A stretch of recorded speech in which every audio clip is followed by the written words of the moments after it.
All right, ready to dive into something interesting. Always. So we're looking at this debate that popped up on the World of Warcraft forums, right? Okay. Yeah. And it's about premades. Uh-huh. You know, those organized teams you see in Battlegrounds. Right. But get this. One player compared them to something totally unexpected. Negative gearing in the housing market. Whoa, okay. That's a new one. I know, right? So for those who might not be familiar, Yeah, good idea to explain that. negative gearing is when you own an investment property. Like a rental. Exactly. Okay. And your costs are actually higher. Costs, like what kind of costs? Mortgage, interest, repairs, all that stuff. It's actually higher than the income you're getting from rent. So you're losing money. On paper, yeah. Okay. But the interesting thing is, you can often deduct those costs from your taxes, which can actually make it profitable. Especially if you're in a high tax bracket. Right. Exactly. Yeah. And that's where our forum friend, Nightslayer, connects it to WoW Premades. Okay. I'm intrigued. How so? Well, think about it. In both cases, you've got these established players who are basically using their advantages to get ahead. Right. In real estate, it's capital, right? Yeah. But in World of Warcraft, it's that pre-made team strategy. Interesting parallel. Like they're coming in with extra resources most players just don't have. Exactly. And just like a house that goes up in value. You mean appreciates? Yeah, appreciate. Okay. Those consistent wins that premades often get lead to better gear. Right. Higher rankings, even more advantages. So it snowballs? It totally does.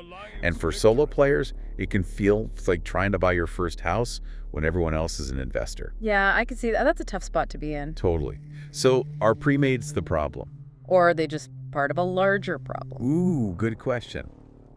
The forum's divided on this. I bet people have strong feelings about this kind of stuff. What are some of the opinions out there? Oh, all sorts. Some passionately defend premades. Really? Others think they ruin the game. Some even want Blizzard to step in and make some changes. Like what kind of changes? Well, we saw ideas ranging from separate queues for premades and solo players. So keep them separate. Yeah, Okay. to like totally rethinking the reward structure. Interesting. So, want to hear what some of the players actually said. I'm curious to get their take. Yeah, me too. Let's start with Nightslayer. Okay, the one who made the analogy in the first place, right? That's them. They actually defend premades. Oh, really? They say premades force players to adapt, to get better. Keeps things from going stale, they're saying. Oh, right. And they even suggest the problem might be the game itself. That's an interesting take. So not just the premade's fault. Yeah, more like a design flaw in the game itself that encourages this. I see, like the game mechanics sort of incentivize that kind of play. Exactly. Then there's Fritz the Cat, who says, and I quote, Well, let's hear it. "Teamwork makes the dream work." Haha, I like that. But is any level of coordination unfair? It's a good point, isn't it? Yeah, like where do you draw the line?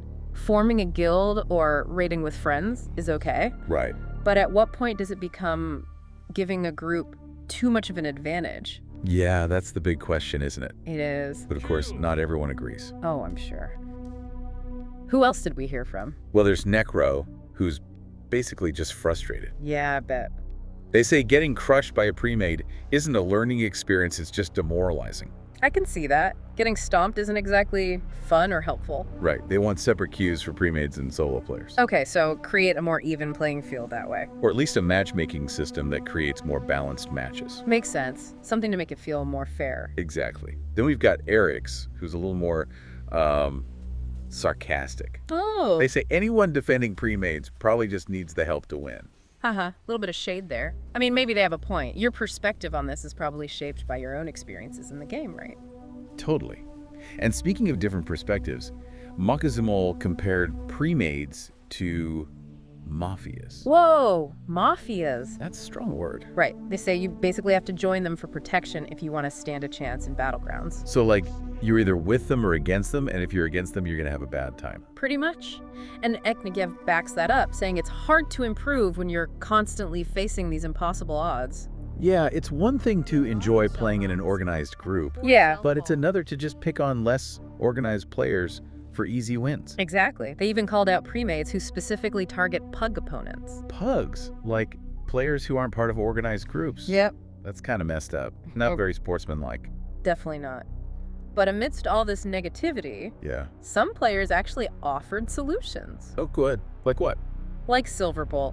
Who thinks we should add secondary objectives? Yes. Those big epic battlegrounds. Okay, so even if you lose the overall battle... You can still achieve things along the way. Exactly. Maybe capture a flag or something like that.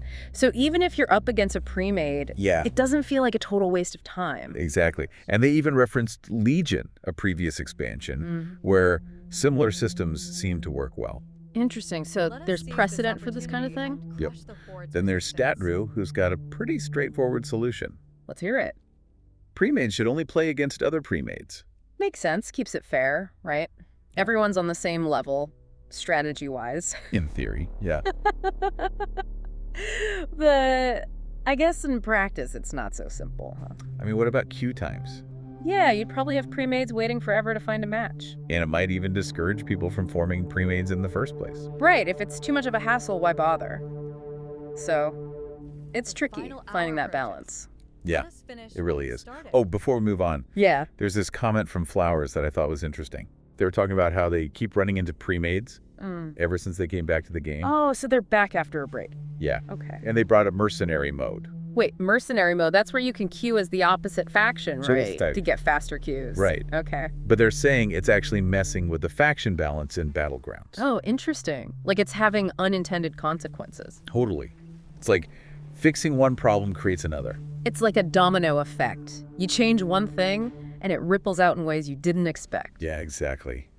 Game design is complicated. It is. It's like a delicate ecosystem. You have to be careful what you tweak. For sure.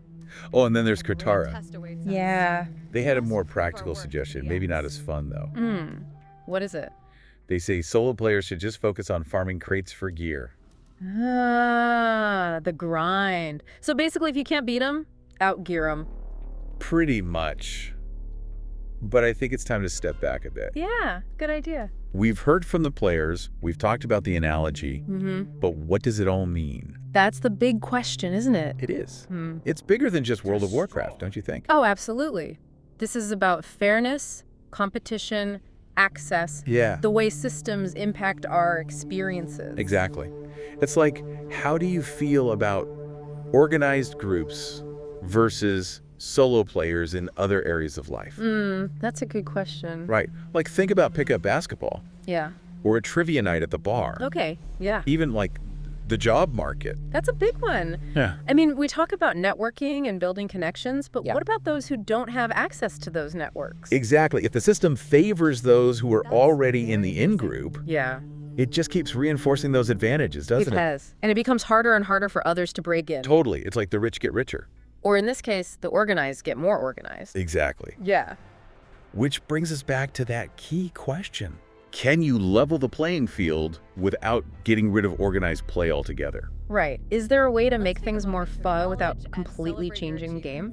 That's the challenge for Blizzard, isn't it? It is, and I think the housing market analogy is really helpful here. How so? Because it highlights this issue of accessibility.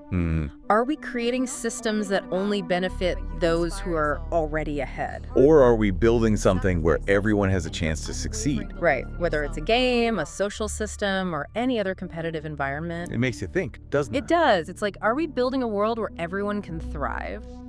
Or are we just making the existing problems worse? Deep stuff. It's amazing how a debate about a video game can lead to these bigger conversations. I know, right? Games are a reflection of our world in a lot of ways. They are. But I think it's time to wrap up our deep dive into WoW premades, housing markets, and the idea of fair play. But before we go, I want to leave you with a question to think about. Okay, hit me. Imagine you're designing World of Warcraft. How would you make Battlegrounds fun and fair? For everyone. Yeah, for everyone. That's the tough part. It is. It's finding that balance, right? Yeah. Competitive but still welcoming. Exactly. Challenging but fair. Right. Where do you stand on all this? Do you think premades are just part of the game? Like, if you want to be competitive, you got to team up? Or do you feel for the solo players? The ones who feel like they never stand a chance. Yeah, like it's an uphill battle. Maybe you've even got an idea, like a brilliant solution. Oh, like a game changer. Yeah, something that could totally change matchmaking. Or the rewards.